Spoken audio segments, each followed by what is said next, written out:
Hi friends, welcome to my channel. ഇന്ന് ഞാൻ വന്നിരിക്കുന്നത് നല്ല അടിപൊളി ടേസ്റ്റിലൊരു വെറൈറ്റി ഐറ്റവുമായിട്ടാണ് കേട്ടോ. അപ്പോൾ നിങ്ങളാരും ഇതുപോലെ ഉണ്ടാക്കിയിട്ടില്ലെങ്കിൽ തീർച്ചയായിട്ടും ഉണ്ടാക്കി നോക്കുക. നിങ്ങൾക്ക് എല്ലാവർക്കും ഇഷ്ടപ്പെടും. ഒരു 2 ആഴ്ച വരെ കേടുകൂടാതെ നമുക്ക് പച്ച മാങ്ങ വെച്ചിട്ട് ഈ ഒരു റെസിപ്പി എങ്ങനെയാണ് ഉണ്ടാക്കേണ്ടതെന്ന് കാണണ്ടേ. അപ്പോൾ വീഡിയോ ആരും സ്കിപ്പ് ചെയ്യല്ലേ, മുഴുവനും കണ്ട് സപ്പോർട്ട് ചെയ്യണം. നിങ്ങൾക്ക് എല്ലാവർക്കും ഇഷ്ടപ്പെടും. ഇഷ്ടപ്പെടുകയാണെങ്കിൽ ലൈക്ക് ചെയ്യാനും കമൻറ്റ് ചെയ്യാനും മറക്കരുത്. നമ്മുടെ ഈ മാങ്ങ റെസിപ്പിക്ക് ആവശ്യത്തിനുള്ള കുറച്ച് സാധനങ്ങളൊക്കെ ഞാൻ ആദ്യം തന്നെ ഒന്ന് കട്ട് ചെയ്ത് വെച്ചിട്ടുണ്ട്. ഇതിലേക്ക് ഏറ്റവും അത്യാവശ്യമായിട്ടുള്ളത് നമുക്ക് മാങ്ങായും തേങ്ങായും ആകും കേട്ടോ. അപ്പോൾ ഒരു ചെറിയ ഒരു മുറി തേങ്ങ ഒന്ന് കട്ട് ചെയ്ത് വെച്ചിട്ടുണ്ട്. അതിൻ്റെ കൂടെ തന്നെ ഒരു മാങ്ങ, അത്യാവശ്യം വലിപ്പമുള്ള ഒരു മാങ്ങ, തൊലിയൊന്നും കളഞ്ഞിട്ടില്ല, തൊലി കളയാതെ നന്നായിട്ടൊന്ന് കഴുകിയതിന് ശേഷം കട്ട് ചെയ്ത് വെച്ചിരിക്കുകയാണ്. ഇതിൻ്റെ കൂടെ തന്നെ ചേർത്ത് കൊടുക്കാനായിട്ട് മറ്റു കുറച്ച് ഇൻഗ്രീഡിയൻസ് കൂടെ ഒക്കെ എടുത്ത് വെച്ചിട്ടുണ്ട്. ഇനി നമുക്ക് ആദ്യം തന്നെ ഈ തേങ്ങായും മാങ്ങായും ഉണ്ടല്ലോ ഒന്ന് ചതച്ചെടുക്കണം. നമ്മൾ ഈ മാങ്ങ ചതയ്ക്കുന്ന സമയത്ത് ഒരുപാട് അങ്ങ് അരഞ്ഞു പോകാതിരിക്കുന്നതിന് വേണ്ടിയിട്ടാണ് ഇതിൻ്റെ തൊലി കളയാതെ എടുത്തിരിക്കുന്നത്. അതുപോലെ തന്നെ തേങ്ങായും നമുക്ക് ചതച്ചെടുത്താൽ മതി, ഇത് അരഞ്ഞു പോകരുത്. ഞാനിവിടെ ഇതൊന്ന് ചതച്ചെടുത്തിട്ടുണ്ട്.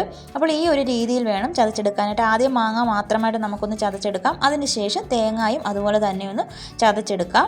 അപ്പോൾ അത് രണ്ടും ഞാനിവിടെ തയ്യാറാക്കി വെച്ചിട്ടുണ്ട്. ഇനി ഞാനൊരു പാൻ അടുപ്പിലേക്ക് വെച്ച് കൊടുത്തിട്ടുണ്ട്. ഇതിലേക്ക് 1/2 ടീസ്പൂൺ അളവിൽ ഉലുവായും കടുകും കൂടിയാണ് ചേർത്ത് കൊടുത്തിരിക്കുന്നത്. അതിൻ്റെ കൂടെ തന്നെ ഒരു 2-3 വറ്റൽമുളക്, നമ്മൾ ആദ്യം മാങ്ങയൊക്കെ ഞാൻ കാണിച്ച സമയത്ത് വറ്റൽമുളക് എടുത്ത് വെച്ചിട്ടുണ്ടായിരുന്നില്ല, ആ വറ്റൽമുളകാണ് ഇതിലേക്ക് ചേർത്ത് കൊടുത്തിരിക്കുന്നത്. ഒരുപാട് എരിവുള്ളതാണെങ്കിൽ 1-2 ചേർത്ത് കൊടുത്താൽ മതി. എരിവ് കുറഞ്ഞതാണെങ്കിൽ 2-3 എണ്ണം കൂടുതൽ ചേർത്ത് കൊടുത്തേക്ക്. എന്നിട്ട് നമുക്കിതൊന്ന് വറുത്തെടുക്കണം. ഈ ഉലുവായുടെ കളറൊക്കെ ഒന്ന് മാറി ആ കടുകുണ്ടല്ലോ അതൊന്ന് പൊട്ടി ഇങ്ങനെ തെറിക്കുന്നത് നമുക്ക് കാണാൻ പറ്റും. അതുപോലെ തന്നെ മുളക് നന്നായിട്ടൊന്ന് മൂത്തിട്ടുണ്ടാകും. ഈ ഒരു സമയത്ത് സ്റ്റൗവിൻ്റെ ഫ്ലെയിം ഓഫ് ചെയ്തിട്ട് നന്നായിട്ടൊന്ന് ആറിയതിന് ശേഷം ഇത് നമുക്ക് മിക്സിയുടെ ചെറിയ ജാറിലിട്ട് നല്ലതുപോലെ ഒന്ന് പൊടിച്ചെടുക്കാം. ഇപ്പോൾ ഇത് ഏകദേശം ഒന്ന് നന്നായിട്ട് മൂത്ത് വന്നിട്ടുണ്ട്. ഇനി സ്റ്റൗവിൻ്റെ ഫ്ലെയിം ഓഫ് ചെയ്തതിന് ശേഷം തണുത്തതിന് ശേഷം ഞാനിതൊന്ന് നല്ലതുപോലെ ഒന്ന് പൊടിച്ചെടുക്കാനായിട്ട് പോവുകയാണ്. ഇനി അതേ പാനിലേക്ക് തന്നെ ഞാൻ കുറച്ച് വെളിച്ചെണ്ണയാണ് ഒഴിച്ചു കൊടുക്കുന്നത്. അല്പം എണ്ണ കൂടുതൽ തന്നെ ഒഴിച്ചു കൊടുക്കുക കേട്ടോ. ഞാനിവിടെ ഒരു 3 ടേബിൾ സ്പൂൺ അളവിൽ എണ്ണ ഒഴിച്ച് കൊടുത്തിട്ടുണ്ട്. ഇതിലേക്ക് 1/2 ടീസ്പൂൺ അളവിൽ കടുക് കൂടെ ചേർത്ത് കൊടുത്തിട്ടുണ്ട്. എണ്ണയൊന്ന് ചൂടായി കടുകൊക്കെ ഒന്ന് പൊട്ടി വരട്ടെ. അതിനുശേഷം നമുക്കിതിലേക്ക് ഒരു മീഡിയം സൈസ് വലിപ്പമുള്ള ഇഞ്ചി ചെറുതായിട്ട് കൊത്തി അരിഞ്ഞതും ഒരു 4-5 വെളുത്തുള്ളി ഒന്ന് കീറിയിട്ടിട്ടുണ്ട്. ഇത്രയുമാണ് നമ്മളിതിലേക്ക് ഇപ്പോൾ ചേർത്ത് കൊടുത്തിരിക്കുന്നത്.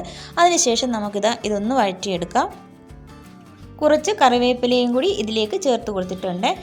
അതൊന്ന് ആ കളറൊക്കെ ഒന്ന് മാറി വരണം, ഇഞ്ചിയുടെയും വെളുത്തുള്ളിയുടെയൊക്കെയും. അതിനുശേഷം നമ്മൾ ചതച്ച് വെച്ചിരിക്കുന്ന മാങ്ങായും തേങ്ങായും ഒരുമിച്ച് അങ്ങ് ചേർത്ത് കൊടുക്കുക കേട്ടോ. രണ്ടും കൂടി ഒന്നിച്ച് തന്നെ ചേർത്ത് കൊടുത്തിട്ടുണ്ട്. അതിനുശേഷം ഇതുപോലെ ഒന്ന് ഇളക്കി കൊടുത്തുകൊണ്ടേയിരിക്കണം. ഇതിൻ്റെ പച്ചച്ചുവയൊക്കെ ഒന്ന് മാറട്ടെ. അതിനായിട്ട് നമുക്ക് ഈ ഒരു സമയത്ത് തീ നന്നായിട്ട് കുറച്ച് കൊടുത്തതിന് ശേഷം നല്ലതുപോലെ ഒന്ന് ഇളക്കി കൊടുക്കുക. അപ്പോൾ ഇങ്ങനെ ഇളക്കി കൊടുത്ത് അതിൻ്റെ ആ പച്ചമണമൊക്കെ മാറണം. ഇതിലെ ആ വെള്ളമയമൊക്കെ ഉണ്ടല്ലോ ഈ മാങ്ങായുടെ, അതൊക്കെ നന്നായിട്ട് മാറ്റിയെടുക്കാം. ഇതുപോലെ കുറച്ച് സമയം വേണം നമ്മളിതൊന്ന് ഈ ഒരു രീതിക്ക് ആക്കിയെടുക്കാനായിട്ട്. നന്നായിട്ട് ആ വെള്ളമയം മാറ്റിയെടുക്കണം. കാര്യം നമ്മളിത് ഒരു 2-3 ആഴ്ചയൊക്കെ നമുക്ക് കേടുകൂടാതെ സൂക്ഷിക്കാനായിട്ട് പറ്റും. അപ്പോൾ വെള്ളമയമൊക്കെ നന്നായിട്ട് മാറ്റി കൊടുക്കണം. ഇപ്പോൾ ഏകദേശം നന്നായിട്ട് മാറിയിട്ടുണ്ട് കേട്ടോ. ഒട്ടും വെള്ളമില്ലാതെ നല്ലതുപോലെ നമ്മളൊന്ന് വറ്റിച്ചെടുത്ത് വെച്ചിട്ടുണ്ട്. ഇനി ഇതിലേക്ക് നമുക്ക് പൊടികൾ ചേർത്ത് കൊടുക്കാനായിട്ട് പോവുകയാണ്. ആദ്യം തന്നെ നമ്മൾ പൊടിച്ച് വെച്ചല്ലോ ഉലുവായും കടുകും ആ വറ്റൽമുളകൊക്കെ ഒന്ന് പൊടിച്ചില്ലേ, അതാണ് ചേർത്ത് കൊടുത്തിരിക്കുന്നത്. അതിനുശേഷം ഇതിലേക്ക് 1/2 ടീസ്പൂൺ അളവിൽ മഞ്ഞൾപ്പൊടിയും ആവശ്യത്തിനുള്ള ഉപ്പുപൊടി ചേർത്ത് കൊടുത്തിട്ടുണ്ട്. പിന്നെ നമുക്കിതിലേക്ക് ചേർത്ത് കൊടുക്കേണ്ടത് കുറച്ച് കായപ്പൊടിയാണ്. അത് നമ്മുടെ ഇഷ്ടമനുസരിച്ച് ചേർത്ത് കൊടുക്കാം. ഞാനിവിടെ 1 ടീസ്പൂൺ അളവിലാണ് ചേർത്ത് കൊടുത്തിരിക്കുന്നത്. അത് കഴിഞ്ഞാൽ പിന്നെ നമുക്ക് എന്ത് ചെയ്യാം, ഇത് നന്നായിട്ടൊന്ന് ഇളക്കി കൊടുക്കാം. ഇനി നമ്മുടെ ഈ പൊടികളുടെയൊക്കെ ആ പച്ചമണമൊക്കെ നന്നായിട്ട് മാറിപ്പോകണം. അപ്പോൾ നന്നായിട്ട് ഇത് ഇളക്കി കൊടുത്തുകൊണ്ടേ ഇരിക്കുക. നിങ്ങളിത് ഉണ്ടാക്കി നോക്കിയാലേ നിങ്ങൾക്ക് ഇതിൻ്റെ ടേസ്റ്റ് അറിയത്തുള്ളൂ. ഞാൻ ആദ്യമായിട്ട് ഉണ്ടാക്കിയപ്പോൾ എനിക്കൊരു സംശയം ഉണ്ടായിരുന്നു, അയ്യോ ഇതെങ്ങനെയായിരിക്കും, ടേസ്റ്റ് കാണുമോ ഇല്ലയോ എന്ന്. പക്ഷേ ഇത് ഉണ്ടാക്കി ഉപയോഗിച്ച് കഴിഞ്ഞപ്പോഴാണ് ഇതിൻ്റെ ആ രുചി മനസ്സിലായ. നല്ല അടിപൊളി ടേസ്റ്റാണ്. ഒരു 1.5 ഐറ്റം തന്നെ കേട്ടോ. നമുക്കിതൊരു 2 ആഴ്ച വരെ കേടുകൂടാതെ ഫ്രിഡ്ജിൽ സൂക്ഷിക്കാവുന്നതാണ്. ഒരു 2-3 മിനിറ്റ് ഇതുപോലെ ഒന്ന് ഇളക്കി കൊടുത്തുകൊണ്ടേ ഇരുന്നാൽ മതി. അപ്പോഴേക്കും നമുക്ക് കറക്റ്റ് പരുവ് അറിയാൻ പറ്റും. അതായത് ഇതിൽ ചെറുതായിട്ട് എണ്ണ തെളിഞ്ഞ് വരും. ഇതാണ് ഇതിൻ്റെ കറക്റ്റ് പരുവ്. ഈ എണ്ണ തെളിഞ്ഞ് വന്നു കഴിഞ്ഞാൽ പിന്നെ നമുക്കിതിലേക്ക് വേറൊരു ഇൻഗ്രീഡിയൻസ് കൂടി ചേർത്ത് കൊടുക്കേണ്ടതായിട്ടുണ്ട്.